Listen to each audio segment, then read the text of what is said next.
Burmese-American writer, translator, and Burmese language instructor. Humane, inhumane, humanitarian, humanize, humanist, subhuman. These are examples of English words derived from the root word human. In today's bite-sized Burmese, I'll introduce you to some punchy, colorful words and expressions related to the Burmese word for human, lu. So for the sake of humanity, I hope you stick around.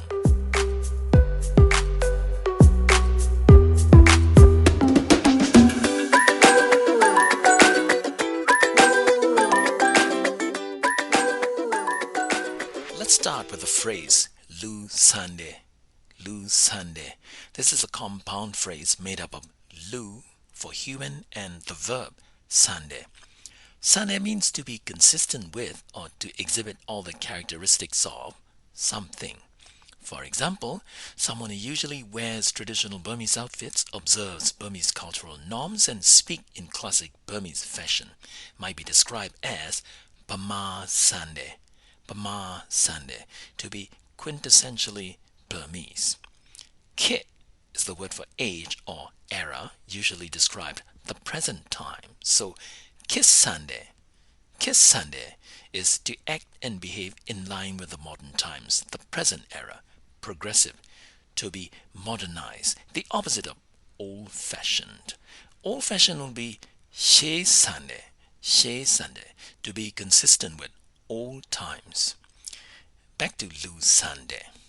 Since Lu is human, Lu Sunday means to be humane, to act human-like, to have the decency and kindness of a typical human being. The negative of that is the negative form, luma sambu. For example, if you see someone mistreating a small child or an animal, you might say tu luma sambu. He or she is not acting like a human being, not humane. Or tu lota luma sambu. His or her action is not human-like. Another phrase I want to introduce you to is ludomatobu. Quite literally, he can't fit into the jungle of humanity. But what it really means is he doesn't quite fit in social situations. He seems awkward. For example, သူကအင်္ဂလိပ်စကားမပြောတတ်တော့အမေရိကမှာလူတော်မတိုးရဲဘူးသူကအင်္ဂလိပ်စကားမပြောတတ်တော့အမေရိကမှာလူတော်မတိုးရဲဘူး Since he doesn't quite speak English well in America, he doesn't seem to have the courage to socialize. He doesn't venture out socially. Another similar expression that is slightly more negative in tone is luyamawembu. It means the person doesn't quite measure up, can't meet the general standard to fit in. For example, Siboye Lokama Pasamashiyin Luyamawembu. Siboye Lokama Pasamashiyin Luyamawembu. In the world of economy and business, if you don't have money, you won't amount to much. You won't quite measure up. Now here comes something worse. Lumale Kwemaka. People don't respect this person. Dogs don't fear this person. You might notice the phrase uses two negative verb clauses. Lumale, people don't respect. Kwemaka, dogs don't fear. It suggests a lack of power without the ability to command respect from the community in general. For example, a yengaro tu ana shide. Aguro lumale kwemaka pinebi. A yengaro tu ana shide. Aguro tu lumale kwemaka pinebi. Previously he used to have authority, power, but now neither the people respect him nor the dogs fear him. You might recognize the word lay as part of the verb leza, to respect. But how about ka? Well, ka in old days means to fear or to be intimidated by something or someone. Today we don't use it like that anymore. However, it's like ghosts or traces of it from the past. You can still recognize partially this word and this usage in phrases like pamamakan, or makan leza, phrases that means disdain.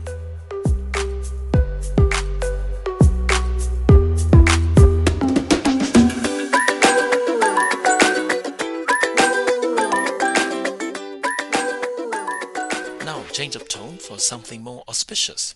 Suppose you're announcing something publicly, like your engagement.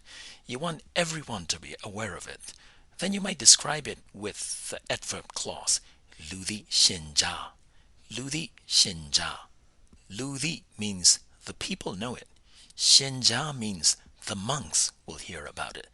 ရှင် in ရှင်ကြား, the second part of this expression refers to monks because in Burmese, monks are often called by the honorific Shin or Shin, followed by their monastic names. For example, Shin U Ottama, Shin Yanika, and so on. Here's an example of this phrase in a sentence. ကျွန်တော်တို့စေ့စပ်လိုက်တာကိုလူသိရှင်ကြားကြေညာပါပြီ. ကျွန်တော်တို့စေ့စပ်လိုက်တာကိုလူသိရှင်ကြားကြေညာပါပြီ. Meaning we have now publicly announced the fact that we have been engaged. Quite literally, you are announcing your engagement in such a way so that the people will know about it, the monks will hear about it. The monks don't really need to know about your love affairs, by the way. It's just a figure of speech, so don't feel the need to go knock on your neighborhood monastery doors. Ready for another phrase? Here we go. Ludanza. Ludanza. That means social class, as in class-oriented, high class, low class, middle class, and so on. The expression to discriminate based on social class or hierarchy is ludanza kwejade. Ludanza kwejade. So if you're not in favor of this kind of behavior, that means to treat somebody differently based on the class they belong to, you would use a negative form of that in the command form. You might say ludanza makwejane. Ludanza makwejane. Meaning don't treat people differently based on their social class. The last phrase I want to introduce you to is lubao. Lubao. It's made up of the word lu in the possessive form, lu, and bao for framework. Here it's more appropriate to translate it as a sector or a limited area or a group. You might be familiar with the Burmese word thadana. Thadana. It's the Burmese version of the Sanskrit word sasana for religion or spiritual matter. So thadana bao is the religious sector, the religious world. The Burmese word for law is ubade. Ubade. So ubade bao means the legal framework or within the legal profession. In that sense, lubao is the human realm, human world, society. Here's an example sentence. Thu lubaongo sompi thadana baon wenjindre. Thu lubaongo sompi thadana baon wenjindre. He said he wants to forsake the human society and join the religious order.